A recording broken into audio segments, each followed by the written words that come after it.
حضرت آدم سے لے کر جناب عیسیٰ تک آپ سارے انبیاء کو پڑھ لیں، وہ سارے یہی کہتے رہے کہ اللہ کے رسول آنے والے ہیں، اللہ کے رسول آنے والے ہیں، وہ آنے والے ہیں۔ بس فرق اتنا ہے، وہ کہا کرتے تھے آنے والے ہیں اور ہم کہہ رہے ہیں کہ آ گئے ہیں۔ بس ساری امتیں حضور کا ہی ذکر کرتی رہیں۔ وہ کہا کرتے تھے کہ علامہ اسماعیل حقی نے تفسیر روح البیان میں لکھا ہے، امام سیوطی نے الخصائص الکبریٰ میں لکھا ہے، جناب آدم کے انتقال کا وقت آیا تو اپنے بیٹے حضرت شیس کو بلایا اور بلا کر کے فرمانے لگے، شیس میں جا رہا ہوں بیٹے، لیکن یاد رکھنا ساری زندگی ایک کام نہ بھولنا۔ تو حضرت آدم کے صاحبزادے حضرت شیس عرض کرنے لگے، ابا جی وہ کون سا؟ کہنے لگے ہر وقت ہر روز اللہ کے آخری نبی پر درود و سلام پڑھتے رہنا۔ انہوں نے کہا کہ والد گرامی وہ کون ہے؟ تو حضرت آدم کہنے لگے، جب اللہ کریم نے میرے اندر روح پھونکی تھی تو میں نے جنت کے درختوں اور پتوں پر لکھا دیکھا تھا لا الہ الا اللہ محمد الرسول اللہ صلی اللہ علیہ وسلم۔ ہر پیغمبر نے، ہر رسول نے، آپ دیکھیے نا حضرت ابراہیم نے کعبہ بنایا۔ اصل بات یہ ہے کہ ہم حضور کے امتی ہیں، ہم اس طرح قدر نہیں کر پاتے جس طرح وہ لوگ آرزویں کرتے تھے۔ حضرت ابراہیم نے کعبہ بنایا، اللہ کا گھر، اللہ کا گھر۔ یہاں جو آدمی اپنے سگے بیٹے کو بھی گھر بنا کے دیتا ہے، وہ بھی اپنی بہو کو کہتا ہے میں نے بنا کے دیا، حالانکہ اپنے بیٹے کو دیا ہے۔ وہ بھی پوتوں کو کبھی کبھی بلا کے کہتا ہے تمہارے باپ نے کیا کمایا، میں نے دیا ہے۔ لوگ عادی ہیں، لیکن میرے عزیز حضرت ابراہیم نے اللہ کا گھر بنایا، اور جب بنا رہے تھے تو انداز یہ تھا کہ حضرت اسماعیل پتھر اٹھا کے لاتے تھے اور جناب ابراہیم خانہ کعبہ کی دیواریں بلند فرماتے تھے۔ اس عالم میں جب بنا چکے تو عرض کرنے لگے یا اللہ کعبہ میں نے بنا دیا ہے، اسے آباد کرنے والا رسول بھی عطا فرما دے۔ ربنا وابعث فیہم رسولا، یا اللہ وہ رسول ہمیں عطا فرما جو بڑی شانوں والا ہے۔ سارے انبیاء حضرت سیدنا عیسیٰ علیہ السلام کہ کچھ امتی کہنے لگے عیسیٰ مردے زندہ کر دیتے ہو، کوڑوں کو شفا دے دیتے ہو، اے عیسیٰ آپ کا ہاتھ لگ جائے تو اللہ بڑے سے بڑے برس کے مریض کو بھی شفا دے دیتا ہے، لگتا ہے سب سے زیادہ شان والے آپ ہی ہو۔ تو حضرت عیسیٰ کہنے لگے نہیں، وَمُبَشِّرٍ بِرَسُولٍ يَأْتِي مِن بَعْدِهِ اسْمُهُ احمد، فرمایا شان والا تو وہ ہے جس کی میں تمہیں خوشخبری دینے آیا ہوں، وہ میرے بعد آئے گا اور اس کا نام احمد ہوگا، وہ اس کی میں تمہیں خوشخبری دینے آیا ہوں۔ میرے بھائی، میرے رسول کریم سید عالم صلی اللہ علیہ وسلم کے بارے میں ہر نبی، ہر پیغمبر، ہر رسول یہ کہتے آئے وہ آنے والے ہیں، اور ہم کیا کہہ رہے ہیں؟ وہ ہم کیا کہہ رہے ہیں؟ فرق اتنا ہے، وہ کہا کرتے تھے آنے والے ہیں، اور ہم کیا کہتے ہیں؟ ہم کہتے ہیں آ گئے ہیں۔ عید میلاد النبی ہے، کیا سہانا نور ہے، دیکھو آ گیا وہ نور والا جس کا سارا ہی نور ہے۔ ہم یہ کہہ رہے ہیں کہ وہ آ گئے، بڑی عزت والا، بڑی شان والا۔ رب کریم بڑے بلند حوصلے والا ہے، وہ کسی کو جتلاتا نہیں کوئی شے دے کے، وہ نہیں جتلاتا، اس کو جو نہیں مانتے انہیں بھی روٹی دیتا ہے۔ جس نے ساری عمر نماز نہیں پڑھی اللہ نے اسے بھی بچے عطا فرمائے، اس نے ساری زندگی نافرمانی کی رب نے اسے بھی نعمتیں دی، کسی نعمت پر احسان نہیں جتلایا، لیکن فرمایا میرے نبی کے غلاموں ذرا ہوش سے رہنا، ذرا ہوش سے۔ ساری زندگی برادریوں پر ہی فخر کرتے رہے ہو، ساری زندگی بینک بیلنس اور جائیداد اور مال پر ہی تم نے فخر کیا ہے، فرمایا ایک فخر والی چیز میں تمہیں دے رہا ہوں، اور میں تمہیں بتا رہا ہوں لقد من اللہ علی المؤمنین اذ بعث فیہم رسولا۔ اور یار اس پہ کبھی غور تو کرو، اس پہ کبھی غور تو کرو، احسان جتلانا کو چھوٹی سی بات ہے، اور پھر مالک جس کے حوصلے پر کوئی کلام ہی نہیں کر سکتا، وہ مالک احسان جتلا کے تجھے کہتا ہے او مسلمان تو چھوٹا سمجھتا ہے، تو شاید ہلکا جانتا ہے، ہوش کر، اور اپنے اندر کے مصطفیٰ کریم کے اس غلام کو بیدار کر۔ رب فرماتا ہے میں نے تمہارے اوپر بڑا ہی احسان کیا، میں نے بڑا ہی احسان کیا۔ یا اللہ کیا؟ فرمایا اس بعث فیہم رسولا، میں نے تمہیں اپنا شانوں والا رسول عطا کیا ہے۔ دیدہ دل کا دریچہ باز کرنا چاہیے، اور یا رسول اللہ جن کا تو آقا ہے ان کو ناز کرنا چاہیے۔ اب تھوڑا مسلمان ہونے پہ بھی فخر کرو، کبھی کوئی پوچھے تو اسے بتایا کرو ہم رسول اللہ کے غلام ہیں۔ یہ بھی ہماری برادری ہے اور یہ سب سے بڑی برادری. اس برادری کے اندر بھی لوگوں کو لائیں. آپ کو پتہ ہے میلاد انقلاب کا نام ہے. میلاد جب تک نہیں ہوا تھا تو بیٹیاں زندہ دفن ہوتی تھیں. آپ علماء سے یہ سن تو لیتے ہیں پر ذرا اس معاشرے کی بے حسی تو دیکھو. بیٹی جان ہوتی ہے باپ کی, بیٹی رونق ہوتی ہے گھر کی. ایک آدمی کے 11 بیٹے ہیں تو مجھے ایک دفعہ کہنے لگا دعا کریں اللہ مجھے بیٹی بھی دے.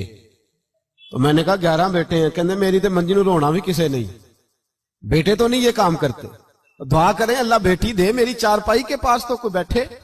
او بھائی بیٹی جو اتنے وقار والی ہوئی تو آپ پڑھیے نا, حضرت داہیہ کلبی کہتے ہیں میں موجود تھا جب وہ شخص آیا تھا. لوگ 12 ربیع الاول کے اس معاملے کو معمولی واقعہ سمجھنے لگے. نہ بھائی ہم تمہیں پیغام دے رہے ہیں یہ معمولی واقعہ نہیں.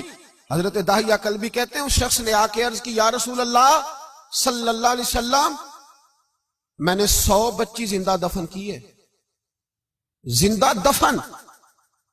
اور کہتے ہیں میری اپنی بیٹی, میں سفر پہ تھا تجارت پہ تو میرے پیچھے سے میرے گھر میں بیٹی ہو گئی. میری بیوی نے اپنے میکے جا کے چھپا دی.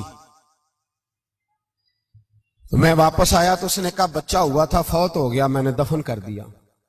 جب بچی 4-5 سال کی ہوئی تو مجھے پتا چلا میری بیٹی ہے. کہتے میں اسے لایا اور میں نے اسے کہا میں تیرا باپ ہوں, تجھے تحفہ لے کے دوں گا, کھانا کھلاؤں گا. کہتے ہیں وہ میرے بالوں سے کبھی لپٹتی, کبھی میرے سینے پہ ہاتھ رکھتی, کبھی میرا ماتھا چومتی. پر میں اسے لے گیا اور لے جا کر میں نے گڑھا کھودا اور اس گڑھے میں اس بچی کو جب رکھا, اس نے باہر آنا چاہا تو میں نے اس کے سر پہ ضرب لگائی. جب چوٹ لگائی تو وہ دوبارہ گڑھے میں گری.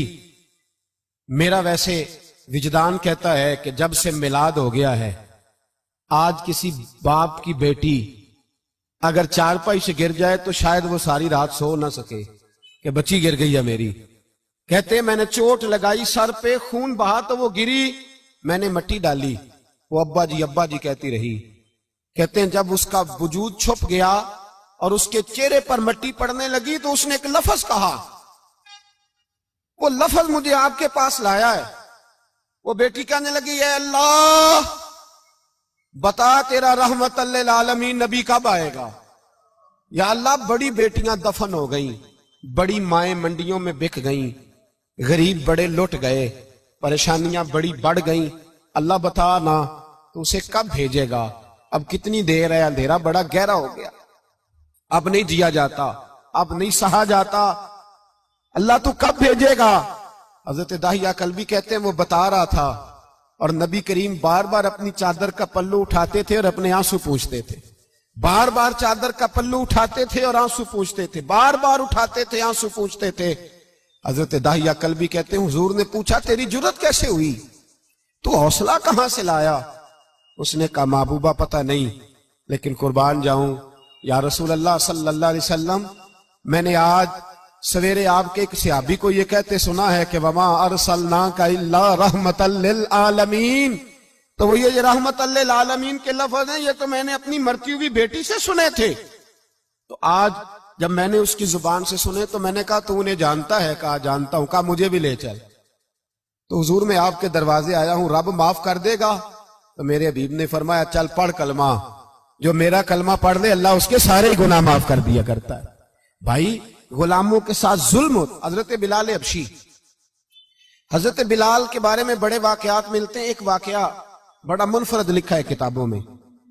حضرت بلال سے لوگوں نے کہا آپ نبی پاک سے متاثر کیسے ہوئے. تو جناب بلال کہنے لگے میں زیادہ لوگوں کو مکے کے لوگوں کو جانتا ہی نہیں تھا, چونکہ میری ڈیوٹی تھی گھر میں کام کرنے کی اور مجھے سخت سزا ملتی تھی امیہ بن خلف کی طرف سے. بلکہ تحقیق یہ ہے کہ یہ عبداللہ بن جدان کے غلام تھے. امیہ بن خلف نے تو جب انہوں نے کلمہ پڑھا تو پھر خریدا. عبداللہ بن جدان کہنے لگا میں فارغ نہیں, آپ لے لیں, آپ اس کو سزائیں دیں. تو کہتے میں ان کے گھر میں ہوتا تھا تو میں تو زیادہ لوگوں کو جانتا ہی نہیں تھا, کبھی مجھے موقع ہی نہیں ملا تھا باہر نکلنے کا. ہماری غلاموں کی کوئی زندگی نہیں ہوتی تھی. آج تو ہر آدمی کہتا ہے نا میں کچھ چودھری سے لے کے کھاتا ہوں. یہ جو تیرے اندر حوصلہ ہے نا یہ میرے رسول نے تجھے عطا فرمایا ہے, یہ میرے نبی نے تجھے دیا ہے, ورنہ تو غلام بکا کرتے. یہ حوصلہ تجھے رسالت مآب نے دیا. حضرت بلال کہتے ہیں میں ایک دن مجھے بخار چڑھ گیا بڑا تیز، میں لوگوں کو جانتا نہیں تھا. فرماتے مجھے تیز بخار چڑھ گیا تو ٹھنڈ بڑی سخت تھی. میرے مالک نے مجھے کئی کلو جو دیے پیسنے کو چکی پہ. کہتے میں بیمار تھا تو میں نے کچھ دوائی لی جو اس وقت موجود ہوتی تھی، تو میں نے ایک لحاف لیا، دودھ پیا تو مجھے نیند آ گئی. جب میں سویا تو میرا مالک آ گیا. اس نے آ کر کے مجھے سوئے ہوئے دیکھا تو کھینچ کر کمبل اتارا، رضائی اتاری، لحاف اتارا. کہنے لگا اب تیری سزا یہ ہے کہ تو کھلے میدان میں بیٹھے گا، وہاں چکی پیسے گا، اور دوسری سزا یہ ہے کہ تجھے قمیض پہننے کی بھی اجازت نہیں. حضرت بلال کہتے ہیں تیز بخار، ٹھنڈ کا عالم، اور جب میں چکی پیس رہا تھا تو رو رہا تھا، اور میں پوچھ رہا تھا خدایا ہمارے نصیب، اللہ ہمارے مقدر ہے جرم ضعیفی کی سزا مرگ مفاجات. سیدنا بلال حبشی رضی اللہ تعالیٰ عنہ فرماتے ہیں میرے دروازے کے قریب سے رسول پاک گزرے اور مجھے ہائے ہائے کرتے دیکھا تو دستک دی. میں نے کہا کون ہے؟ دروازہ کھلے آ جاؤ. محبوب اندر آئے تو پوچھنے لگے کیوں رو رہے ہو؟ میں نے کہا جاؤ اپنا کام کرو. یہاں دکھ سارے پوچھتے ہیں، مداوع کوئی نہیں کرتا. یہاں تقریریں سارے کرتے ہیں، حقوق غریباں پر بات سارے کرتے ہیں، مداوع کوئی نہیں کرتا. جاؤ اپنا کام کرو. کہتے ہیں میں نے سخت جملے کہے معاذ اللہ. حضور چلے گئے، اور جب حضور جا رہے تھے تو میں کہہ رہا تھا بس جا رہے ہو نا، میں نے پہلے ہی کہا تھا جاؤ.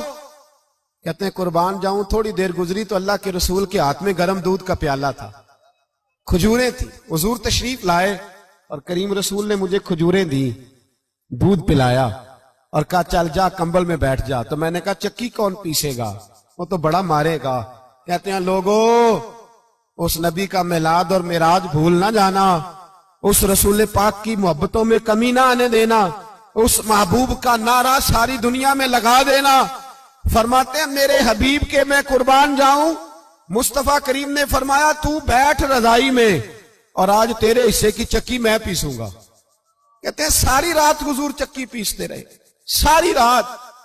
سویرے میں اٹھا اور میرے حبیب پاک نے مجھے وہ سارا کچھ دیا اور خود چلے گئے. اگلی رات پھر آئی تو حضور پھر آ گئے، مجھے پھر رضائی میں لٹایا، دودھ پلایا اور ساری رات چکی پیسی. کہتے ہیں بس تیسرے دن حضور چکی پیس کے جانے لگے تو میں نے قدم تھام لیے. میں نے کہا بیبا دنیا ساری جھوٹ بولتی ہے، زمانہ سارا غلط کہتا ہے، جو غلاموں کے حصے کا کام کرے وہ اللہ کا سچا رسول ہوا کرتا ہے. اچھی بات دوسروں تک پہنچانا صدقہ جاریہ ہے. ویڈیو زیادہ سے زیادہ شیئر کیجیے.